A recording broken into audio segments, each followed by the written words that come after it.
Na pale nyumbani Mheshimiwa Rais, kila wakitaka kuniloga mimi nasema tu Allahu Akbar, Allahu Akbar.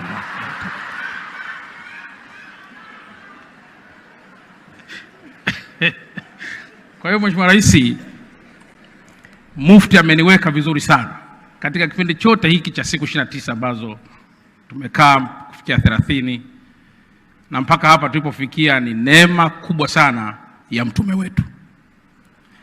Mheshimiwa Rais, neno langu tu la mwisho, mwaka huu kama wenzangu walivyosema, tunakwenda ni mwaka wa uchaguzi.